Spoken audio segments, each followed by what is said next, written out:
चलिए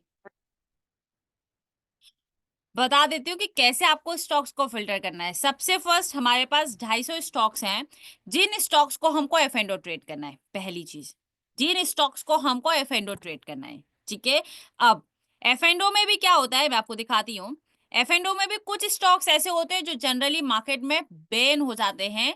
F and O में जो जनरली बैन होते हैं एफ एंड ओ में, उन स्टॉक्स को हम छोड़ देते हैं। जैसे कि आती इंडस्ट्री, आपने कभी सुना नहीं होगा। जब से 3-4 महीने से जब वो 400 साढ़े 400 रुपए के रेट पे आया, तब से अभी तक हमने आती इंडस्ट्री पे कभी बात नहीं की। एबीबी मैं आज तक कभी बात नहीं की होंगी। अबाउट इंडिया इस पे भी मेरी बात नहीं होती है। एबी कैपिटल कभी कभी हम बात कर लेते हैं। नंबर नोट करिएगा, ठीक है। आज हम सारे स्टॉक्स को वन बाय वन एनालिसिस करेंगे कि हम किन किन स्टॉक्स पे जनरली बात करते हैं। एबी कैपिटल पे कभी कभी हमारी बात हो जाती है, मेरे हिसाब से बहुत कम होती है।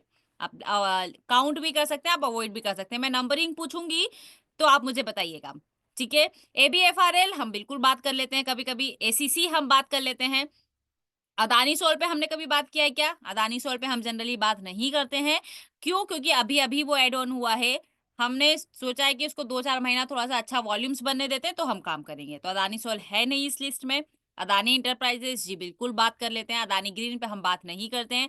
अदानी पोर्ट पे भी हम बात कर लेते हैं, लेकिन जो अदानी से रिलेटेड कंपनीज है, जब इनमें न्यूज होती है तब हम इन स्टॉक्स को अवॉइड कर देते हैं। प्लस अदानी की जितने भी कंपनीज है, उनमें से हम पूरी अदानी के मतलब अदानी प्राइजेस में भी अगर आपको ट्रेड मिल रहा है और अदानी पोर्ट में भी आपको ट्रेड मिल रहा है, तो आप दोनों में से कोई एक ही ट्रेड प्रेफर करेंगे, एक ट्रेड को अवॉइड करेंगे, क्योंकि एक सेगमेंट में हम एक ही स्टॉक्स को प्रेफर करते हैं।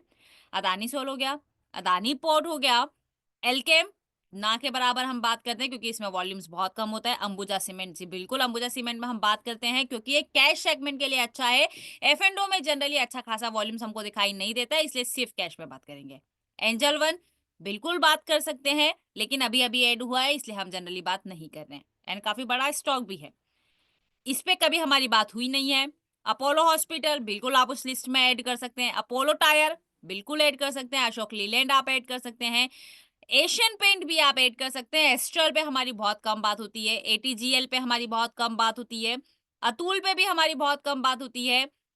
एयू बैंक पे कभी-कभी हम बात कर लेते हैं, तो आप इसको ऐड कर सकते हैं। ओरो फार्मा पे बिल्कुल हमारी बात होती है। एक्सिस बैंक है, बजाज ऑटो है, ये ऐड करने वाले हैं। बजाज फिनसर्व पे बात होती है, बजाज फाइनेंस पे बात होती है। बालकृष्ण इंडस्ट्री कभी-कभी हम बात करते हैं, लेकिन बहुत रेयर बात होती है बालकृष्ण इंडस्ट्री पे। और चल देते हैं, बंधन बैंक बिल्कुल बात होती है। बैंक ऑफ बड़ौदा पे बात होती है।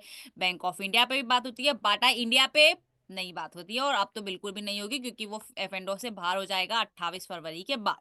चलिए और चल देते हैं। बीईएल पे बिल्कुल बात होती है। बजर पेंट पे हम बहुत कम एनालिसिस करते हैं। भारत फोर्ज ठीक ठीक है। भारतीय एयरटेल ओके है, लेकिन काफी बड़ा स्टॉक है, करने वाले ही करते हैं, हर कोई इसमें प्रेफर नहीं करता है। भेल बिल्कुल बात करते हैं। बायोकॉन में भी हम बात करते हैं। बॉश लिमिटेड मैं शायद नहीं बात करती हूँ, बहुत कम।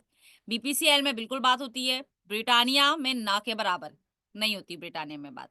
बीएससी में भी नहीं होती है क्योंकि अभी अभी एड ऑन हुआ है। Be soft generally F and O में बैन होता है, इसलिए बहुत रेयर हम बी सॉफ्ट में बात करते हैं। कैम्स में बात नहीं होती है। कैनरा बैंक में बिल्कुल बात होती है। कैनफिन होम में ना के बराबर बात होती है, और शायद अभी तो हट भी जाएगा। सीडीएसएल बिल्कुल ऐड कर सकते हैं। सीईएससी ये भी एक अच्छा स्टॉक है, आप इसको ऐड कर सकते हैं। सीएससी अभी अभी एड ऑन हुआ है, लेकिन फिर भी अच्छे वॉल्यूम्स हमको दिखाई देते हैं, तो हम बिल्कुल ऐड कर सकते हैं। सीजी पावर एक अच्छा स्टॉक है।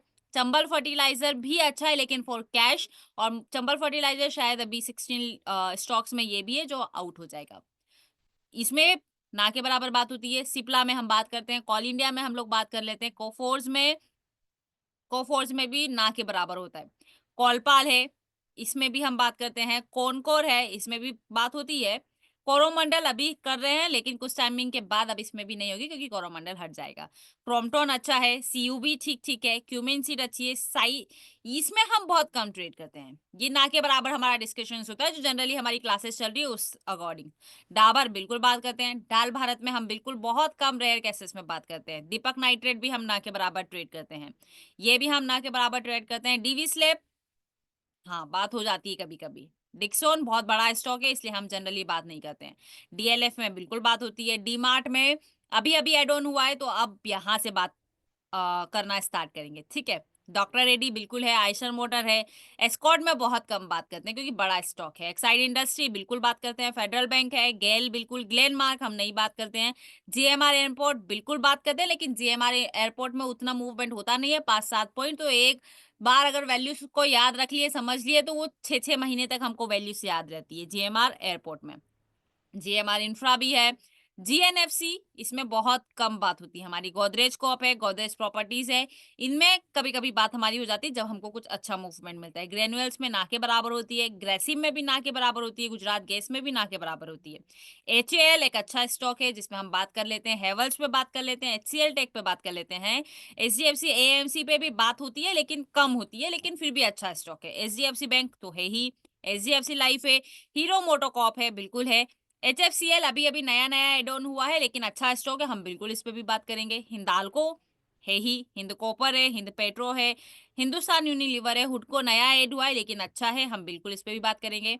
आईसीआईसीआई बैंक है ही, आईसीआईसीआई जीआई पे इस पे बहुत कम बात होती है, पुरली पे भी बहुत कम हम बात करते हैं, ना के बराबर, क्योंकि ये बहुत ज्यादा फ्लक्चुएट होता है, सडन वॉल्यूम्स इन स्टॉक्स में हमको देखने के लिए मिलते हैं, इसलिए हम इन स्टॉक्स को अवॉइड कर देते हैं। आइडिया तो कुछ टाइम से हमारी लिस्ट से बाहर है ही, आईडीएफसी में बात हो जाती है, आईडीएफसी फर्स्ट बैंक में बात हो जाती है, आईएक्स में होती है, आईजीएल में हम लोग कर लेते हैं, इंडिया होटल हो जाती है, इंडिया सीमेंट भी ठीक ठीक है, इंडिया मार्ट में बहुत कम बात होती है, अभी अभी नया नया एड ऑन हुआ है। इंडियन बैंक में भी ना के बराबर शायद अभी अभी एड ऑन हुआ है, इंडिगो में भी हम नहीं करते क्योंकि काफी बड़ा स्टॉक है। इंडस बैंक में हम बात कर लेते हैं, लेकिन इंडस बैंक में हमारा माइंडसेट ऐसा है कि लास्ट काफी टाइमिंग से वो कुछ रिटर्न्स नहीं दिया है ऑलमोस्ट, अगर किसी ने 1 साल पहले उसको खरीदा होगा, 2 साल पहले खरीदा होगा, तो आज भी वो स्टिल लॉस में, तो इंडस बैंक उतना कुछ खास है नहीं। ठीक है, इसमें भी हमारी बात नहीं होती, इंडस टावर अच्छा है, इन्फोसिस में भी हम बात करते हैं, आईओसी में हम बात करते हैं, आईपी क्लैब ना के बराबर हम बात करते हैं, और आगे हम बात नहीं कर पाएंगे। अभिषेक सर ये बहुत इंपॉर्टेंट टॉपिक है, ये इसलिए इंपॉर्टेंट टॉपिक है ताकि जिन स्टॉक्स में वॉल्यूम्स नहीं आ रहा उन स्टॉक्स को भी याद करने के लिए अगर आप जाएंगे तो कुछ अच्छे स्टॉक्स आप मिस कर देंगे। अभी हम फिल्टर कर रहे हैं, फिल्टर करने के बाद मुझे लगता है कि हमारे पास 50-60 स्टॉक्स मैक्सिमम स्टॉक्स बचेंगे जिसमें हम ट्रेड करेंगे। चलिए आगे और चलते हैं। आईआरबी अच्छा स्टॉक है, लेकिन अभी अभी एड ऑन हुआ है, लेकिन फिर भी हम नजर बना के रखेंगे। आईआरसीटीसी बिल्कुल, आईआरएफसी, आईटीसी तो है ही, जिंदाल स्टील है, जियो फाइनेंस अभी अभी एड ऑन हुआ है इसलिए ना के बराबर है, जेके सीमेंट में भी हम ना के बराबर ट्रेड करते हैं, जेएसएल में भी नहीं, ना के बराबर अभी अभी एड ऑन हुआ है। जेएसडब्ल्यू एनर्जी ये एक अच्छा स्टॉक है, नजर बना के रख सकते हैं, लेकिन अभी अभी एड ऑन हुआ है सो टाइम लगेगा। जेएसडब्ल्यू स्टील बिल्कुल बेहतरीन है, जुबल फूड ठीक ठीक स्टॉक है लेकिन वॉल्यूम अच्छा नहीं मिलता है इसलिए हम कुछ खास करते नहीं है। कलयंक इस पे भी हमारी बात नहीं होती है ना, बहुत कम बात होती है। चलिए, केईआई इस पे भी हमारी ना के बराबर बात होती है। कोटक बैंक एक अच्छा स्टॉक है, बिल्कुल बात करेंगे। कैपीटेक पे हमारी बात होती ही नहीं है। लाल पैथ लैब अभी हो रही है, थोड़ा टाइम के बाद हट जाएगा, कोई मतलब नहीं है। लॉरियस लैब पे भी हम काम नहीं करते हैं। एलआईसी हाउसिंग फाइनेंस, एलआईसी पे हम काम कर लेते हैं, लेकिन ये इंश्योरेंस कंपनी है ना, तो बहुत ज्यादा वॉल्यूम सडन इसमें फ्लक्चुएट होता है। एलआईसी में लास्ट मंथ भी हमने बात किया, लेकिन आपने मेरे मुंह से कभी एलआईसी पे बात करते हुए ज्यादा नहीं सुना होगा, इसलिए मैं जनरली एलआईसी पे वर्क नहीं करती हूँ। आप चाहे तो अपनी लिस्ट में इसको ऐड भी कर सकते हैं। ठीक है, और चल देते हैं। नहीं सुना है ना, मैं नहीं बात करती हूँ। लोधा इस पे मेरी बात नहीं होती है। एलटी ना के बराबर बिल्कुल भी नहीं बात करती हूँ मैं। एलटीएफ ठीक ठीक है, एलटीएफ रख सकते हैं। एलटीआई एलटीएम नहीं, एलटीटीएस भी नहीं है। लुपिन हमारी लिस्ट में है। एम है, एम फाइनेंस पे भी हम ज्यादा बात नहीं करते हैं, फाइनेंस सेक्टर को मैं थोड़ा सा अवॉइड करती हूँ, लेकिन आप चाहें तो एड ऑन भी कर सकते हैं। मन्नपुरम फाइनेंस सेक्टर पोजिशनली बेहतरीन है, लेकिन इंट्राडे मतलब स्विंग्स के लिए ज्यादा फ्लक्चुएशंस, वॉल्यूम्स बहुत, मतलब मोस्टली टाइमिंग पे क्या होता है कि वॉल्यूम्स बहुत सडन आ जाता है, कभी कभी वॉल्यूम्स बिल्कुल खत्म हो जाता है, फिर बैन हो जाता है, इसलिए थोड़ा सा हम अवॉइड करते हैं। मनपुरम अच्छा है, मारिको ठीक ठीक है लेकिन बड़ा स्टॉक है, मारुति बहुत बड़ा स्टॉक है इसलिए हम बात करते नहीं है। मैक्सी हेल्थ पे भी हमारी ज्यादा बात होती नहीं है। एमसीएक्स अभी अभी एड ऑन हुआ है इसलिए ना के बराबर हमारी बात होती है। मेट्रोपोलिस ना के बराबर बात होती है, लेकिन आप ऐड कर सकते हैं। एमएफएसएल, ये अच्छा स्टॉक है, इसको ऐड कर सकते हैं। एमजीएल, ये भी एक अच्छा स्टॉक है, ऐड कर सकते हैं। नया ऐड हुआ है लेकिन नजर बना के रख सकते हैं। मदरसन एक अच्छा है। एम्फेसिस अच्छा स्टॉक है, 2900-3000 रुपए का स्टॉक है। आईटी का स्टॉक है, जैसे इन्फोसिस और आपका विप्रो काम करता है, उससे कई अच्छा रिटर्न एम्फेसिस देता है। आप एम्फेसिस पे भी नजर बना के रख सकते हैं। एमआरएफ ना के बराबर हम ट्रेड करते ही नहीं है, बात ही नहीं होती है। मुथूट फाइनेंस पे भी हमारी बात नहीं होती है। नेशनल एल्यूमिनियम पे हम बिल्कुल बात कर लेते हैं। नौकरी पे ना के बराबर बात होती है। नवीन फ्लोर पे भी ना के बराबर बात होती है। एनसीसी एक अच्छा स्टॉक है, लेकिन अभी अभी एड ऑन हुआ है, सो नजर बना के रख सकते हैं। नेशनल इंडिया जो है, इस पे भी हमारी बहुत कम बात होती है, लेकिन बड़ा स्टॉक है, जिनको करना है बिल्कुल कर सकते हैं। अच्छा वॉल्यूम्स वाला स्टॉक्स होता है। एनएचपीसी तो है ही बेहतरीन, इस पे भी नजर बना के रख सकते हैं। एनएमडीसी पे नजर बना के रख सकते हैं। एनटीपीसी पे नजर बना के रख सकते हैं। नाइका पे भी आप नजर बना के रख सकते हैं, अच्छा स्टॉक है। ओवरऑल रियलिटी बिल्कुल रखेंगे हम। ओएफएसएस का उतना खास है नहीं, हम लोग बात करते नहीं है। ऑयल पे भी अभी अभी एड ऑन हुआ है, सो नजर बना के रख सकते हैं। और बात करें, ओएनजीसी है ही। पेज इंडस्ट्री बिल्कुल भी नहीं है हमारी लिस्ट में। पेटीएम भी हमारी लिस्ट में बिल्कुल भी नहीं है, हम बहुत कम बात करते हैं। लॉन्ग प्रोस्पेक्टिव के लिए वो बात अलग है। पीएल पे भी हमारी बात नहीं होती है। परसिस्टेंस पे हमारी बात नहीं होती है। पेट्रोनेट पे हमारी जरूर बात होती है, पेट्रोनेट पे आप ऐड कर सकते हैं। पीएफसी पे हमारी बात हो सकती होती है, इसको आप ऐड कर सकते हैं। पीडीलाइट इंडस्ट्री बड़ा स्टॉक है, इसलिए हम ज्यादा बात करते नहीं है। पीएनबी को आप ऐड कर सकते हैं अपनी लिस्ट में। पॉलिसी बाजार अभी अभी एड ऑन हुआ है, इसलिए ना के बराबर। पॉलीकैब भी ना के बराबर। पूना वाला भी एक अच्छा स्टॉक है, लेकिन नजर बना के रख सकते हैं, अभी अभी एड ऑन हुआ है। पावर ग्रिड बिल्कुल है हमारी लिस्ट में। प्रेस्टीज है नहीं, क्योंकि बड़ा स्टॉक है। पीवीआर आईएनएक्स अब नजर बनाने की जरूरत है नहीं, क्योंकि ये हट जाएगा। रेमकॉम सीमेंट, ये अच्छा स्टॉक है, इनको बिल्कुल नजर बना के रख सकते हैं। आरबीएल बैंक है इसमें। आरईसी लिमिटेड है। रिलायंस है। सेल बिल्कुल है। एसबीआई कार्ड है। एसबीआई लाइफ है। एसबीआईएन है। श्रीराम सीमेंट अभी अभी ऐड हुआ है, ना के बराबर। श्रीराम फाइनेंस ये भी अभी अभी ऐड हुआ है, ना के बराबर। सीमेंस उतना खास है नहीं, लेकिन नजर बना के रख सकते हैं। लॉन्ग प्रोस्पेक्टिव के लिए भी अच्छा है सीमेंस, क्योंकि सीमेंस एक अच्छा फॉल के साथ सस्टेन कर रहा है नीचे के बॉटम पे, तो बिल्कुल नजर बना के रख सकते हैं। ये भी एक अच्छा स्टॉक हो सकता है। ये अभी अभी ऐड हुआ है, तो हम बात करते नहीं है। एसआरएफ बहुत बड़ा स्टॉक है। सन फार्मा बिल्कुल हम ऐड करेंगे। सन टीवी ना के बराबर है, क्योंकि ऑलमोस्ट ज्यादा फ्लक्चुएशंस होता है, एफ एंड ओ में जनरली बैन हो जाता है। ये हमारी लिस्ट में है नहीं, ये हमारी लिस्ट में है नहीं। टाटा केमिकल हमारी लिस्ट में है, बिल्कुल है। टाटा कम्युनिकेशन है। टाटा कंज्यूमर है। टाटा एलेक्सी नहीं है, बहुत कम बात करते हैं हम टाटा एलेक्सी पे। टाटा मोटर्स है हमारे पास। टाटा पावर है। टाटा स्टील है। टीसीएस है। टेक महिंद्रा है। ये अभी नया ऐड हुआ है, सो हमारी लिस्ट में है नहीं। आपने देखा होगा मैं टाइटन पे भी बहुत कम बात करती हूँ, लेकिन टाइटन एक बड़ा स्टॉक है, अच्छा स्टॉक है, जिनको ट्रेड करना है वो बिल्कुल कर सकते हैं। टोरेंट फार्मा भी एक अच्छा स्टॉक है। ट्रेंड ना के बराबर है, लेकिन किया जा सकता है। टीवीएस मोटर है। यूबीएल है, इसको भी हम ऐड कर सकते हैं। और चले तो अल्ट्राटेक सीमेंट, ये भी अच्छा है। यूनियन बैंक है। यूनाइटेड स्पिरिट ना के बराबर है। यूपीएल है। वेदांता है, वेदांता पे हम बिल्कुल न ट्रेड करते हैं। वोल्टास, इस पे भी हम बात करते हैं। विप्रो पे भी हम बात करेंगे। यस बैंक पे भी करेंगे। जोमेटो पे भी करेंगे। और जाइडस लाइफ पे हम बहुत कम बात करते हैं। अब बताइए, इतने सारे स्टॉक्स है, इतने सारे स्टॉक्स में हमने फिल्टर किया, तो हमारे पास कितने स्टॉक्स निकल कर आए? इतने स्टॉक्स में से हमारे पास कितने स्टॉक्स निकल कर आए? सिर्फ दो ही लोगों ने काउंट किया। ये आप लोगों के लिए बहुत बेनिफिशियल है। बाकी लोग बाकी लोग सोच रहे थे कि आप नंबर बताएंगे तो हम सुन लेंगे, ऐसा है क्या? नहीं, बहुत सारे लोगों ने किया है। 60-70 स्टॉक्स के आसपास है। 70+ स्टॉक्स है। आप सोचिए, 250 स्टॉक्स में से हमारे पास नजर कितने पे बनानी है? 250 स्टॉक्स में से हमको नजर कितने पे बनानी है? 250 स्टॉक्स पे हमको 50-60 स्टॉक्स पे नजर बना के रखनी है। 50-60 स्टॉक्स में से भी मुझे लगता है कि हमको 40-50 स्टॉक्स की रेंज वैसे ही याद होगी। बॉटम एंड टॉप हमको वैसे ही पता होगा। जैसे कि एसबीआई, एसबीआई का बॉटम हमको मालूम है। 780 रुपए का बॉटम था, फिर फिसला 760 रुपए के बॉटम पे सस्टेन कर रहा है। एचडीएफसी हमको मालूम है 1700 रुपए के बॉटम पे सस्टेन कर रहा है। नीचे फिसला तो 1600 रुपए तक जा सकता है, हमको याद है।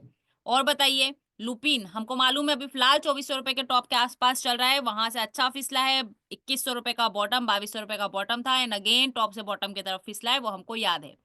और आईसीआईसीआई का रेट आपको पता होगा। टाटा मोटर आप लोगों को मालूम होगा। टाटा मोटर कितने का शेयर है? टाटा मोटर 800 रुपए का शेयर है। 800 रुपए से फॉल दिया है, फिर अगेन नीचे की तरफ ट्रेवल कर रहा है। 720 रुपए से 730 रुपए से एक अच्छी रैली हमको टॉप की साइड में देखने के लिए मिली थी। तो ये नंबर्स आपको याद है, ये नंबर्स कब याद रहेंगे, जब आप उन स्टॉक्स को 5-6 महीना अपने माइंड में सेट कर लेंगे। हाँ, 740 वही 720 740 रुपए के आसपास। तो ये नंबर्स आप अपने माइंड में सेट कर लेंगे। टाटा स्टील आपको मालूम है 130 रुपए 138 रुपए का स्टॉक है, याद रहेगा आपको, भूल ही नहीं सकते। डाबर आपको मालूम है 507 रुपए पे चल रहा है, 510 रुपए के आसपास घूम रहा है, वही उसके ही उतनी ही रेंज है। सन फार्मा का रेट आपको मालूम है 1840 रुपए के आसपास स्टक हुआ था, 1900 रुपए तक गया था, अभी फिर से वापस से नीचे आने की कोशिश कर रहा है, मिलेगा तो हम एंट्री करेंगे। तो ये नंबर्स ऐसे हैं, जब आप ट्रेड करेंगे एक बारी, अगर आपने ट्रेड किया, चाहे पेपर ट्रेड करें चाहे रियल ट्रेड करें, एक बारी ट्रेड किया ना, तो ये नंबर्स आपके माइंड में सेट हो जाएगा कि मार्केट अभी फिलहाल क्या चल रहा है। जब आप उन नंबर्स को ऑब्जर्व करेंगे तो वो नंबर्स आपको एक ही बारी में क्लिक हो जाएगा कि हाँ अभी फिलहाल ये चल रहा है, अभी ये इसका बॉटम है। तो जो हमने 50-60 स्टॉक्स फिल्टर किए हैं ना, वो 50-60 स्टॉक्स में भी अगर आप उनको सेक्टर वाइज अलग अलग करने जाएंगे, तो सेक्टर वाइज में मुझे लगता है कि 5-7 सेक्टर आपके हाथ में आएंगे, बस 5-7 सेक्टर यानी कि 5-7 स्टॉक्स, बस उन्हीं में आपको ट्रेड करना है, दैट्स इट, काम खत्म। यही करना है ना, इससे बड़ा और क्या है। अभी आपके पास एचडीएफसी और एसबीआई दोनों बैंकिंग का शेयर है ना, आप चाहे तो एचडीएफसी में ले लीजिए, चाहे आप एसबीआई में ले लीजिए, दोनों में से किसी एक ही में ले पाएंगे। अब सीमेंट सेक्टर में देख लीजिए, चाहे आप एसीसी में ले लीजिए, चाहे आप अल्ट्राटेक सीमेंट का ले लीजिए, दोनों सेक्टर में से एक ही सेक्टर पे ट्रेड कर पाएंगे। ठीक है, तो इस अकॉर्डिंग्स हमको ट्रेड करना होता है। क्लियर? अभी सोनू सर अभी हुआ आसान? बिल्कुल इंट्राडे ट्रेड कर सकते हैं निखिल सर। इंट्राडे ट्रेड करने का सबसे बेस्ट सॉल्यूशन है कि आप ऐसा स्टॉक्स फाइंड आउट करिए जिन स्टॉक्स में वॉल्यूम्स और हाईएस्ट ओआई एक ही पॉइंट पे आपको मिले। सपोज ये 761 रुपीज पे आपको दिखाई दे रहा है, due to intraday volume maximum 761 रुपए का बॉटम, इससे ज्यादा नीचे नहीं जाना चाहिए। अगर ओआई भी यहाँ पे हाईएस्ट मिल जाती है तो सोने पे सुहागा वाला काम है, बिल्कुल यहाँ से ये बॉटम से उठा लीजिए। एक एक्स्ट्रा डाइवर्जेंस पे मिल जा रहा है गलती से, तो उसको मत छोड़िए, उसको बिल्कुल परचेज कर लीजिए। तो इंट्राडे भी बिल्कुल ट्रेड किया जा सकता है, और स्टॉक्स में इंट्राडे थ्योरी भी सुपर्ब काम करती है। फुल डाइवर्जेंस पे आप ट्रेड कर सकते हैं, आईडीडी ब्लास्ट को लेकर हाफ डाइवर्जेंस हाफ वैल्यूज पे आप ट्रेड कर सकते हैं। ठीक है, आपसे बिल्कुल बात हो पाएगी सोनू सर। चलिए सोनू सर को अनम्यूट कर देते हैं और सोनू सर से बात कर लेते हैं। देखिए आपके पास रिक्वेस्ट आई होगी sir. Good evening ma'am. Very good evening sir. Ma'am वही बेस मैंने फिल्ट्रेशन तो ये मैंने स्टार्टिंग में ही कर लिए थे मार्केट के जैसे ना, हम्म एक्सपाइरी नेक्स्ट डेज में। हम्म तो अब बॉटम से क्या था, अब की बार हुआ क्या कि काफी सारे स्टॉक जो है ना बॉटम से, अपने ओआई बॉटम से वो एक्स्ट्रा नीचे की दो। तरफ है, एक्स्ट्रा फॉल हाँ, दिए हैं ड्यू टू हाँ वॉल्यूम। जी। ठीक है। तो कई वो में मैंने जो है लॉस भी लिया है। हम्म। तो उनको मैं फिर कैसे पहचाने कि भाई यही बॉटम है। यही बॉटम में वो सिर्फ वॉल्यूम्स ही आपको पहचान करवा सकता है सर। जैसे कि टाटा पावर, हमारे हम्म। पास एक बेहतरीन एग्जांपल है। टाटा पावर हम 396 रुपीज से एंट्री करने के बारे में सोच रहे थे, लास्ट मंथ का स्टॉक है, राइट। हमारे हम्म। माइंड में सेट था 396 रुपीज से ऊपर की तरफ सस्टेन करेगा तो ही वो 450 रुपए तक के लेवल के लिए जा सकता है। नहीं सस्टेन किया, नीचे की तरफ ब्रेक किया, तो वो कितना भी गिर सकता है, हम रिस्क नहीं लेंगे। अभी कितना चल रहा है, 370 रुपए के आसपास चल रहा है।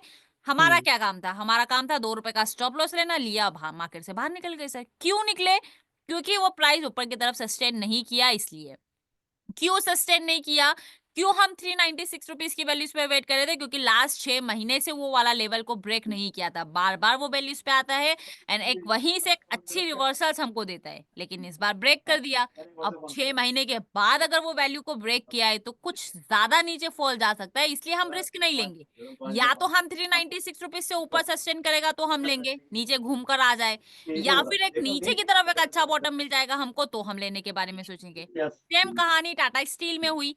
टाटा स्टील में हमारी एंट्री थी 138 रुपीज पे। हमारे माइंड में स्टिक था कि 138 रुपीज को ब्रेक करेगा, नीचे की तरफ 137 रुपीज या उससे नीचे जाएगा तो हम पोजीशंस को क्लोज कर देंगे। पोजीशंस कहाँ आ चुकी है, 132 रुपीज पे आ चुकी है। तो यहाँ पे हमारी समझदारी 132 रुपीज तक वेट करने की नहीं है। हमारी समझदारी ये है कि हम 1 रुपए का स्टॉप लॉस बुक करें, उसके बाद अगर 138 रुपए से ऊपर की तरफ घूम फिर के फिर सस्टेन करता है ऊपर की तरफ तो हम खरीदेंगे। नहीं तो नीचे की तरफ जा रहा है तो हम छोड़ देंगे, जहां तक वो फाइनल जाएगा वॉल्यूम अगर उसको सपोर्ट करेगा कि नहीं यही सपोर्ट होना चाहिए, तब हम वहां से एंट्री करने के, न्यू एंट्री करने के बारे में सोचेंगे सर। Yes ma'am. ये फिल्ट्रेशन मैम करके रखता हूँ, लेकिन एंट्री नहीं बन पा रही है अभी। एंट्री के लिए कॉन्फिडेंस चाहिए, कॉन्फिडेंस के लिए लर्निंग चाहिए, लर्निंग के लिए आपको बैक टेस्ट करना पड़ेगा सर। मैम सिर्फ मैंने और ना सिर्फ वो बैक टेस्ट से आएगा आपको। 6 6 महीने की मैंने बैक टेस्टिंग की हुई है हर स्टॉक की। क्या प्रॉब्लम क्या आ रही है? जैसे अब आपके सामने ही खुला हुआ है ना, जो आपने खोल रखा है स्क्रीन पे। हाँ एसबीआई, ठीक आज है। एसबीआई ने जो है ना प्रॉपर मतलब 760 टच किया है। ठीक है। बहुत सारे स्टॉक में क्या होता है कि वो 760 टच करेगा ही नहीं, 65 से 68 से वो भाग जाएगा। नहीं, वो वो दो रीजन से, या तो वो स्ट्राइक प्राइस से रिवर्स हो जाएगा, जो स्ट्राइक प्राइस आपको दिखाई दे रही है सर, हाँ, 770 770। 780, इसी हाँ जी। वैल्यू से रिवर्स हो जाएगा, या फिर वो रिवर्सल वैल्यू से रिवर्स होगा। वो डिपेंड्स करता है इंट्राडे वॉल्यूम्स के प्रेशर के ऊपर सर। वही चीज है ना सोनू सर, कि जो हाँ जी। मिला उस पे, मतलब जो नहीं मिला उस पे रिग्रेट नहीं करना है। हाँ, वो आपने प्रिडिक्ट किया, वो हमारे लिए ज्यादा इंपॉर्टेंट है। क्योंकि क्या होता है ना, कभी कभी मैं आपको बताती हूँ, दो चीजें होती है कहाँ कहाँ से मार्केट रिवर्स हो सकता है। पहली चीज, जो रिवर्सल वैल्यू दिखाई दे रही है 770.85, मार्केट यहीं से हाँ रिवर्स हो जाएगा। दूसरी चीज, जो 780 रुपीज दिखाई दे रहा है, मार्केट 770 771 रुपया ना जाए, 780 रुपए से ही रिवर्स हो जाए। ठीक है। तीसरी चीज, 770 और 780 में 5 पॉइंट का डिफरेंस है ना। करंट मार्केट प्राइस जाऊ भी चल रहा है, ये जो रिवर्सल है ना, इसे 5 रुपया नीचे, 771 से 5 रुपीज लेस कर दीजिए, यानी कि 767 रुपीज। मार्केट 767 रुपीज से भी रिवर्स करने की कोशिश कर सकता है। जो आप आइडरी ब्लास्ट में हाफ पॉइंट्स का टारगेट्स लेते हैं ना, वो हाँ बेसिकली जी। इसी कॉन्सेप्ट को लेकर है। और आपने देखा होगा, मार्केट जैसे ही हाफ पॉइंट्स लगाता है, वहां पे मार्केट रुकता है, थोड़ा टाइम ऊपर उसके अगेंस्ट जाने की कोशिश करता है, वॉल्यूम सपोर्ट करता है तो ही अगेंस्ट जा पाता है, अदरवाइज फिर से आ जाता है। जैसे कि यहाँ पे देखिए, ये P1 का है। P1 की टारगेट कितना है, यहाँ देखिए 782 से आपको एंट्री मिला। ये एंट्री नहीं मिला, ठीक है, लेकिन अगर एंट्री मिला होता तो कहाँ से मिला होता आपको एंट्री? यहाँ से मिला होता, पहली चीज। दूसरी चीज, आपका टारगेट क्या था? 770.777.90, ये देखिए, ये आपका टारगेट हुआ, ये वाली कैंडल पे टारगेट हो गया, हुआ कंप्लीट। हाँ हाँ जी। लो हाँ है जी। 775। अब यहां से देखिए, यहां से इसका हाई देखिए 778.20, राइट। और इसका हाई देखिए 779, मतलब ये कैंडल से इससे ज्यादा इसने हाई बनाया। क्यों? क्योंकि ये इसका रिवर्सल पॉइंट था, half target points in market, यहां से ऊपर जाने की कोशिश किया, लेकिन वॉल्यूम उतना कैपेबल नहीं हुआ ऊपर ले जाने के लिए, एंड देन उसके बाद गिरा। आपको हमेशा जहां पे हाफ पॉइंट होगा ना, वहां से उसके अगेंस्ट आपको दिखेगा ही दिखेगा। जब वॉल्यूम सपोर्ट करेगा, तो वो उसके अगेंस्ट मार्केट फिर ऊपर की तरफ चलेगा, देन फिर मार्केट वहां से रिवर्स आएगा। अगर वॉल्यूम ने नहीं सपोर्ट किया, जैसे कि यहाँ वॉल्यूम ने नहीं सपोर्ट किया, नीचे की तरफ प्रेशराइज किया, थोड़ा सा हाई बनाया, एंड देन वहीं से रिवर्स हो गया। तो मार्केट में ये दो तीन रिवर्सल्स होते हैं, वो डिपेंड्स करता है कि मार्केट में उसी पॉइंट्स पे कितना एक्यूमुलेशन हो रहा है वॉल्यूम्स का सर। मैम फिर एसएल बहुत बड़ा हो जाएगा ना हैजिंग में तो। हाँ, इसीलिए हम लोग वहां पे एंट्री नहीं करते, इसलिए हम वैल्यूज का वेट करते हैं। क्योंकि हमारा हमेशा टारगेट होता है कि हम अगर खरीदारी करें तो जितना ज्यादा अगर हमको बॉटम मिलेगा, वो हमारे लिए ज्यादा सेफ है। जितना हम टॉप की तरफ खरीदारी करने की कोशिश करेंगे, स्टॉप लॉस उतना बड़ा होगा। इसलिए हम हमेशा कहते हैं कि वैल्यूज का वेट करिए, वैल्यूज मिलेगी तो हम ट्रेड करेंगे, वैल्यूज नहीं मिलेगी उसके पहले ही चला जा रहा है तो हमारे हाथ में नहीं है सिर्फ। अभी तक मैम 2 तीनों में वैल्यू मिली है और 2 तीनों में ऐसा लीट हो गया। हाँ ठीक है, कोई दिक्कत नहीं है ना, नहीं मिल रहा है ना वैल्यूज तो छोड़ दीजिए।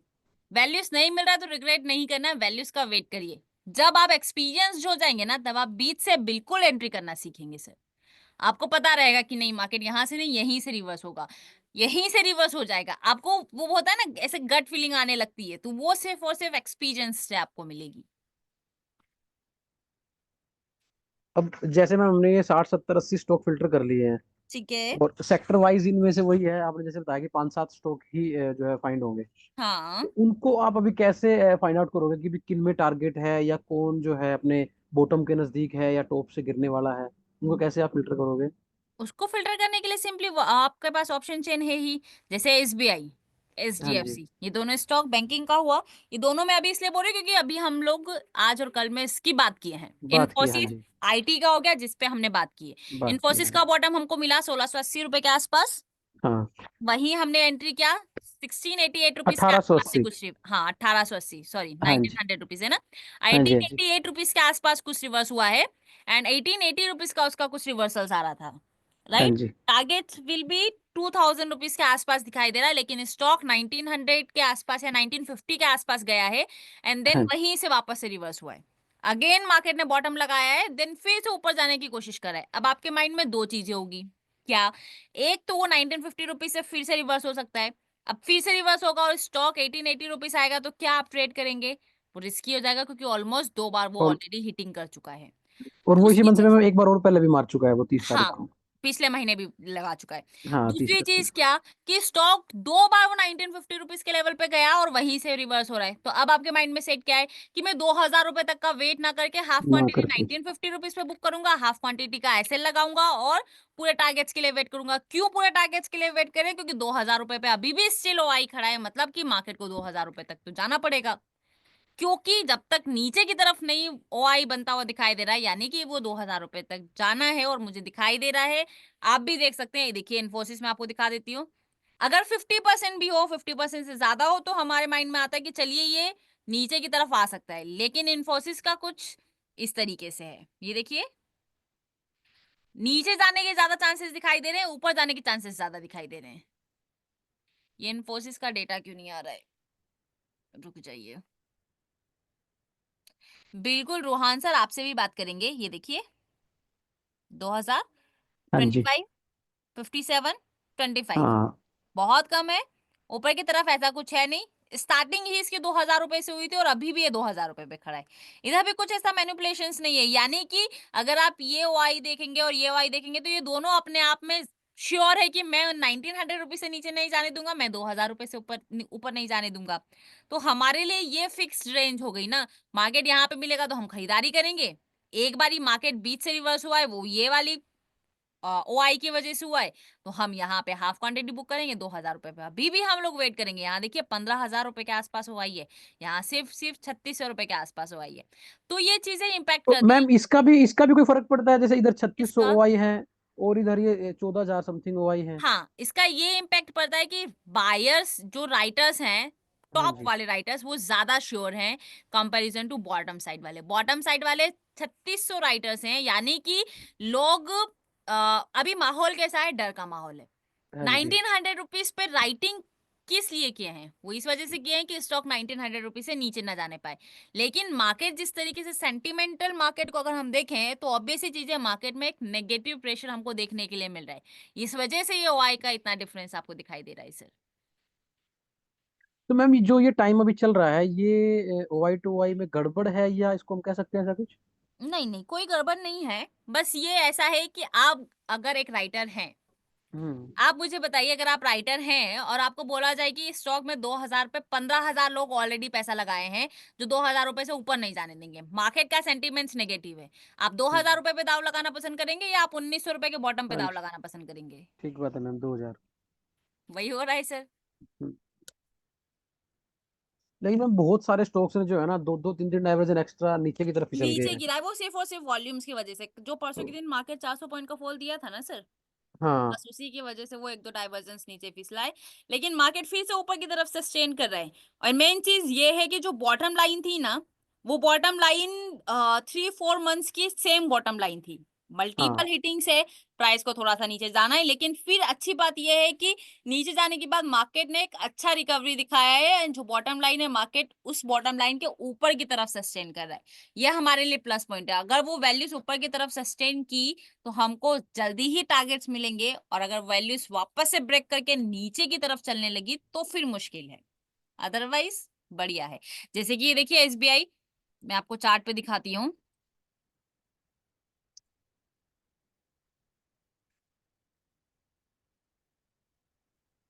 ये हमारी बॉटम लाइन थी, ये हाँ बॉटम जी। से इतना फिसला, एंड देन फिर यहां से रिवर्स हुआ, एंड वापस ये बॉटम लाइन से ऊपर की तरफ सस्टेन करा है। कुछ लोग 800 रुपए से ट्रेड किए होंगे, बिल्कुल ट्रेड किए होंगे, लेकिन अभी 800 रुपए पे ही टॉप आ चुका है ना। ये देखिए एसबीआई, जब जिन लोगों ने ट्रेड किया था, वहां पे 850 रुपए पे उनको कुछ ओआई दिखाई दे रही थी, इस पर्पस से उन्होंने ट्रेड किया था। ये देखिए 800 रुपए का टॉप है, ये 850 रुपए पे पहले था, लेकिन ये फिर नीचे की तरफ सस्टेन हुआ है, लेकिन ये 800 रुपए पे ही है।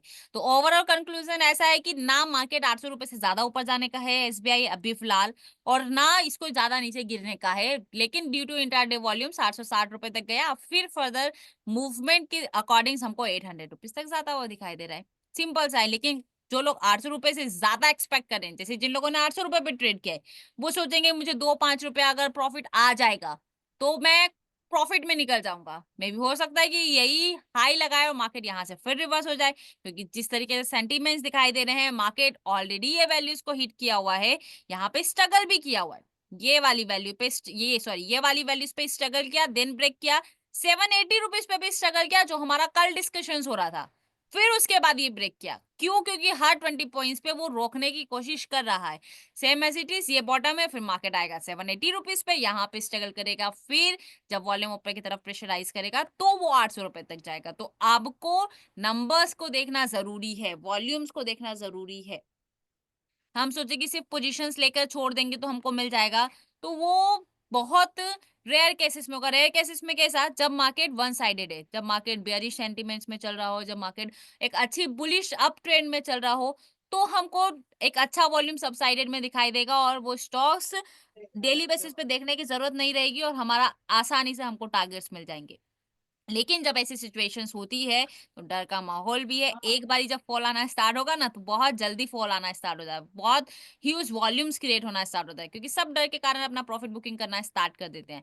तो वो चीजें बहुत जल्दी इस सिचुएशंस में इम्पैक्ट करेगी, क्योंकि एक तो वायरस का इम्पैक्ट, पता नहीं क्या क्या अफवाहें आ रही है वायरस को लेकर।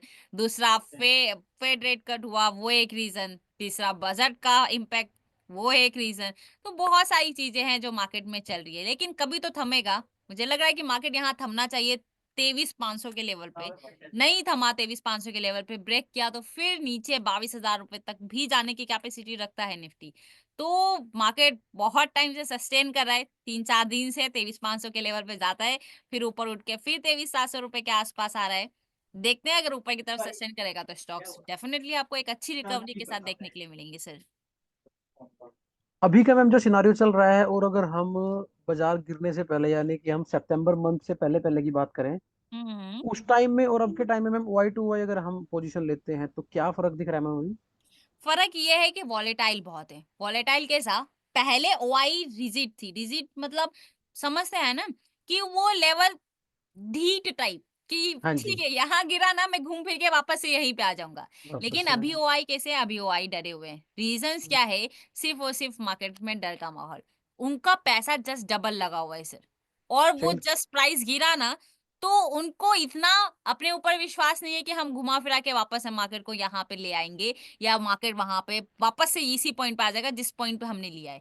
तो सिर्फ वही चीज है, एक बार प्राइस गिर रहा है ना, जैसे वॉल्यूम शिफ्ट हुआ, जैसे एसबीआई को आप ले लीजिए, 800 रुपए पे अभी भी वो आई खड़ा है, हाँ लेकिन जी। अभी भी वो डरे हुए हैं। क्यों? क्योंकि प्राइस 780 रुपए पे गया, उन्होंने वहां रोकने की कोशिश की, वॉल्यूम ने नहीं साथ दिया, प्राइस 760 रुपए पे चला गया। अब जिन लोगों ने 800 रुपए पे राइड किया, उन लोगों को 40 पॉइंट का रिस्क आ रहा है।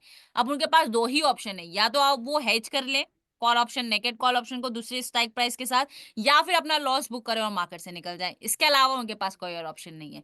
तो अभी डर के माहौल है, इस वजह से हमको इतना फ्लक्चुएशंस दिखाई दे रहा है। जब मार्केट थोड़ा सा फिक्स्ड हो जाएगा ना, तो ओआई, मान के चलिए राइटर सबसे ज्यादा ढीठ होते हैं अपनी पोजीशंस में बने रहने के लिए, वो इतना जल्दी शिफ्ट नहीं होते, इतना जल्दी फ्लक्चुएट नहीं होते नॉर्मल मार्केट में सर। क्योंकि बैक टेस्टिंग करके मैंने, मतलब पीछे का, काफी पीछे का मैंने डाटा चेक किया है, एक साल तक का। तो हम्म। ठीक ठाक पोजीशन दिखाई दे रही है, ओआई स्टैंड है, मंथ के मंथ वही रहते हैं, वो हिलते ही नहीं है। और अभी डर अब का माहौल है ना। अब अभी आप मुझे हाँ। बताइए ना, आप खुद एक राइटर हैं, आप हाँ, राइट कर रहे हैं, अभी के टाइमिंग में और सितंबर के टाइमिंग में क्या डिफरेंस है, आपको खुद ब खुद समझ में आ जाएगा सर। मैं तो मैम आया ही अभी हूँ एक महीने से ही। अभी 1 महीना हुआ है ना, लेकिन तो अभी के टाइम में अगर आप राइटर हैं और आप ट्रेड कर रहे हैं, तो आप हाँ जी। क्या, प्राइस नीचे जाएगा फिर भी बने रहेंगे?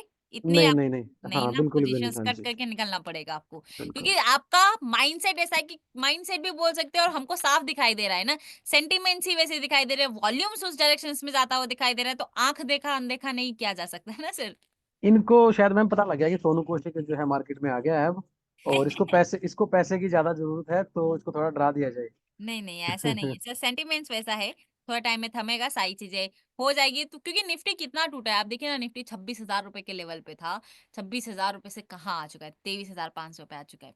एंड बैंक यही निफ्टी ने तो अपना 4-5 महीने का नया लो बनाया है आज। नया लो बना दिया है, बना के सेंसेक्स वो डे बाय ऊपर डे भागा है। टूट रहा है।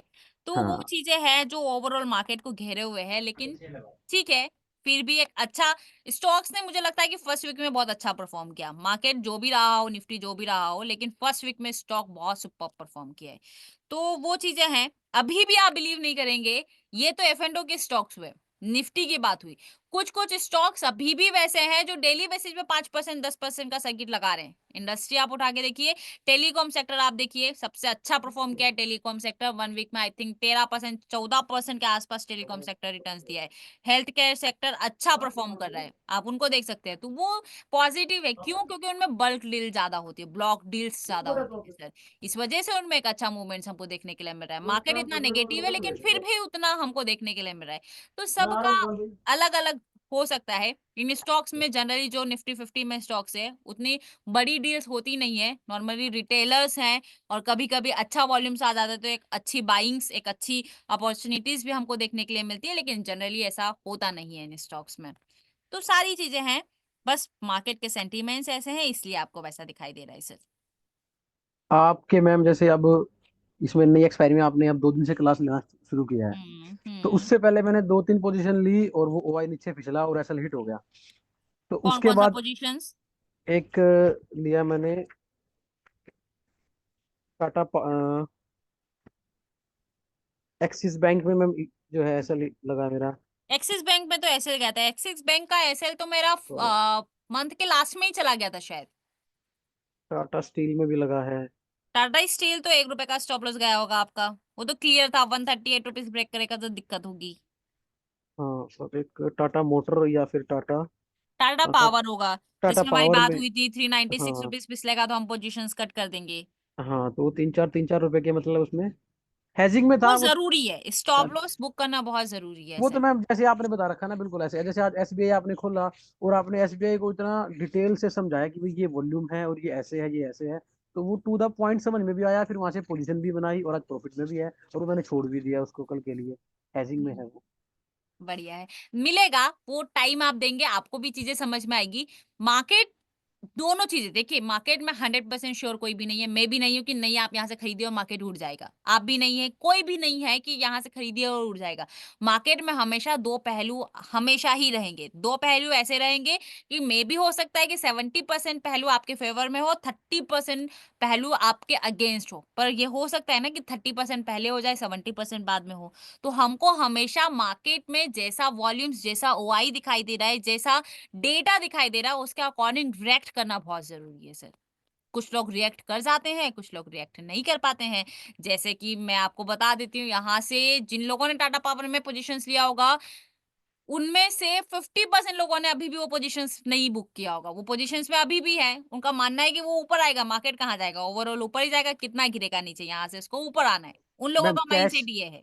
कैश में होल्ड करना तो चलो ठीक है। कैश नहीं, फिर मैं वही चीज है ना, ये आपका माइंडसेट है। अब मेरा माइंडसेट कैसा है कि इतना वेट करने से अच्छा 15-20 पॉइंट का लॉस आ रहा है एट द पोजीशन जहां से हमने लिया है वहां से, इससे अच्छा 2 रुपए का स्टॉप लॉस जा रहा है, 2 रुपए का स्टॉप लॉस बुक करिए। 20 पॉइंट नीचे का अगर बॉटम मिल रहा है तो मैं खरीदूंगी, नहीं मिल रहा है तो वहां से फंड फ्री करूंगी, दूसरी पोजीशंस में अपना पैसा लगाऊंगी। ऊपर वो जो वैल्यू है 20 पॉइंट की, उसको क्रॉस करेगा तो मैं ट्रेड करूंगी। तो वहां पे पैसा फंसाने से मतलब नहीं है ना, 20 पॉइंट तक बने रहेंगे। अब वो 20 पॉइंट हो सकता है कि 1 महीने में आए, हो सकता है 1 दिन में आ जाए, हो सकता है 1 साल लग जाए उसको 20 पॉइंट ट्रेवल करने में। तो वो चीजों पे डिपेंड करता है, वॉल्यूम्स पे डिपेंड करता है, डेटा पे डिपेंड करता है। तो जब तक हमारे हाथ में डेटा नहीं होगा, तो हम इमेजिनेशन करके काम करेंगे, तो हम रिजल्ट वाला काम नहीं कर पाएंगे, वर्थ वाला काम नहीं कर पाएंगे। जो डेटा दिखाई दे रहा है उस अकॉर्डिंग रिएक्ट करना सीखेंगे, तो हम अच्छा ट्रेड कर पाएंगे सर। और मैम एक बात और कहूंगा, जैसे आज आपने एसबीआई के बारे में बताया ना, हम्म। तो जिस भी स्टॉक के बारे में आप बताएं उसमें प्रॉपर ऐसे ही डिटेल्ड में और प्रॉपर पॉइंट्स के साथ ही समझाएंगे ना, तो मेरे हिसाब से अगर मुझे ऐसे समझ में आता है तो सभी को शायद ऐसे आएगा। बिल्कुल बिल्कुल सर, वैसे ही क्योंकि डिस्कस करेंगे। वैसे जनरली मैं लास्ट मंथ लास्ट वीक में भी हम लोग ऐसे ही स्टॉक्स को डिस्कशंस किए थे, थर्ड वीक में भी मैंने ऐसे ही स्टॉक्स को बताया था, क्योंकि मुझे पता है क्लास में हमारे एक घंटे में मैक्सिमम 3 या 4 स्टॉक्स ही हो पा रहे थे कवर, जिन स्टॉक्स हाँ में हम बात कर रहे थे। और आज सुबह भी 3-4 स्टॉक्स पे ही हमारी बात हुई है ना। हाँ एसबीआई पे जी। बात हुई है, एचडीएफसी पे बात हो गई है, इन्फोसिस पे बात हुई थी, आईटीसी पे एक बारी बात हो गई थी, कैनरा बैंक पे बात हुई थी, जो उन लोगों ने पोजीशंस लिया था वो। जनरली सभी के लिए हमारे, मुझे लगता है हमने 3-4 पोजीशंस पे बात किया था सिर्फ। ऐसा ना मैम, देखो जो स्टॉक अच्छे दिख रहे हैं और जिसमें टारगेट भी अच्छा दिख रहा है, तो उसको हम्म। डिटेल में समझेंगे तो उसकी नंबरिंग, उसके पॉइंट्स, उसके एसएल सब कुछ याद हो जाएगा, सब बिल्कुल कुछ बिल्कुल। समझ में आएगा, बिल्कुल डिटेल में समझा जाएगा, कोई दिक्कत नहीं है सोनू सर। हाँ, और मैम थोड़ा सा आराम से, थोड़ा सा, हम लास्ट बेंचर्स हैं, ज्यादा पढ़े लिखे नहीं है, तो कोई थोड़ा दिक्कत सा नहीं है, और, एक्चुअली मेरा हाँ पीच आराम ही से। वैसा है सर। मैं अभी तो बहुत स्लो बोल रही हूँ, अगर आप मेरी स्टार्टिंग में क्लास ज्वाइन किए होते ना, मेरा स्पीच, मेरी गलती नहीं है सर, मेरा स्पीच ही शुरू से ऐसा है, लेकिन अभी मैंने बहुत कंट्रोल किया है। धीरे धीरे और वो भी ठीक हो जाएगा सर। मैम आपने मुझे 100 बातें बताई, हम्म। और अगर मुझे 10 या 15 या 20 ही समझ में आई, तो मैम वो 80 तो वो फिर वेस्ट होगी ना फिर आपकी। वेस्ट हो जाएगी, और सही वो है। 100 की बजाय मान लो आपने 60 समझाई और मुझे 50 समझ में आ गई, तो वो हम्म। रेशो तो मैम फिर बहुत अच्छा हो जाएगा ना, बिल्कुल बिल्कुल, मैं और हम बिल्कुल आपको फिर ज्यादा स्लो ट्राई परेशान भी नहीं करूंगी सर। करेंगे। बिल्कुल। हाँ, ठीक है। तो चलिए सोनू सर, ठीक है आप मैम, लोग, थैंक यू। ओके, आप लोगों को भी समझ में आया होगा। बस आपको इसी तरीके से एनालिसिस करना है, इसी तरीके से ट्रेड करना है, और लग रहा है कि सोनू सर से बात करते करते ही हमारी क्लास का टाइम हो गया, पता ही नहीं चला।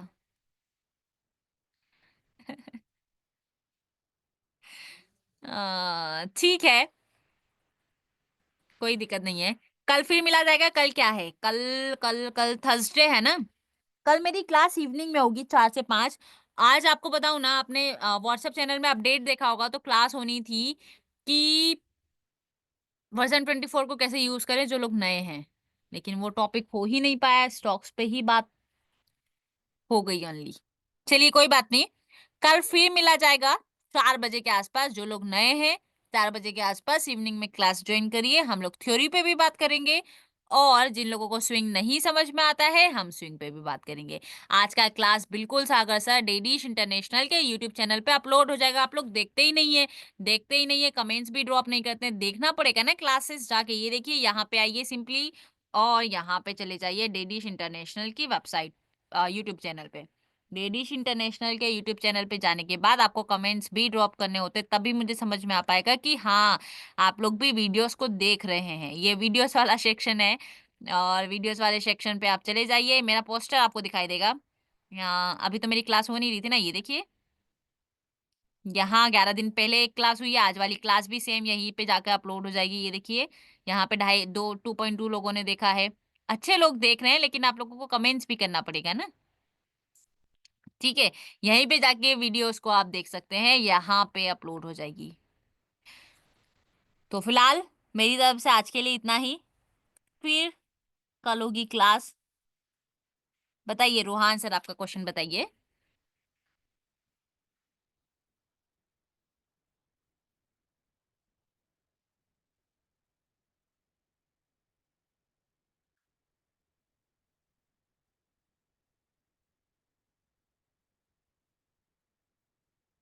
देखिए, आपके पास एक रिक्वेस्ट आई होगी रोहान सर। हेलो। जी सर, बताएं। Good evening ma'am. Very good evening sir. Ma'am मैंने एसबीआई में ट्रेड लिया था, ठीक और है। मैंने आफ्टरनून वाले में वो आपने बता भी दिया था, तो मैं हम्म। काफ़ी हद तक मुझे पता समझ में आ गया था। ठीक है। और मैंने 791 से लिया था मैंने, ठीक है। और हाई भी गया था, 8, 12, 13 ऐसे गया था। हम्म। तो मेरा प्रॉफिट भी था, मैंने फ्यूचर में लिया था, ठीक बारह है। तेरह हज़ार का प्रॉफिट चल रहा था। हम्म। और फिर रेजिस्टेंस जो है WTB हो गया, जहाँ तक सपोर्ट था वहाँ। 800 रुपए तक, ठीक है। हाँ, और पहले तो कम भी हो रहा था वॉल्यूम OI, और बढ़ भी रहे थे धीरे धीरे, लेकिन फिर एकदम से फिर रैपिडली इंक्रीज हुआ, और फिर मैंने प्रॉफिट लिया ही नहीं, और वो SL काटना पड़ा। वो ऐसा होता है सर, जब रेजिस्टेंस WTB हो जाए, जहां पे सपोर्ट स्टैंड कर रहा हो, तो फिर वो सपोर्ट को नीचे धकेलने की कोशिश करता है, नीचे प्रेशराइज करने की कोशिश करता है। तो इस कंडीशन में क्या होता है, जहां पे सपोर्ट है ना, उसके हम्म, रिवर्सल्स के ऊपर मतलब टारगेट लगाइए और वहीं पे पोजीशंस को क्लोज कर दीजिए, वो एक सही डिसीजन रहता है उस टाइमिंग पे सर। तो क्या मुझे वन डाइवर्जन या टू डाइवर्जन एक जो भी ले वो? डाइवर्जन 2 डाइवर्जन पे हमको निकल जाना चाहिए सर। ओ, ओके, जब ठीक है, बस जब यही। रेजिस्टेंस सपोर्ट के साइड पे आ जाए ना, तो अगर रेजिस्टेंस डब्ल्यूटीबी हो रहा है, मान लीजिए 800 रुपए पे सपोर्ट है और रेजिस्टेंस हम्म, डब्ल्यूटीबी हो रहा है 820 रुपए तक, तो हम बिल्कुल पोजीशंस में बने रहेंगे 820 तक।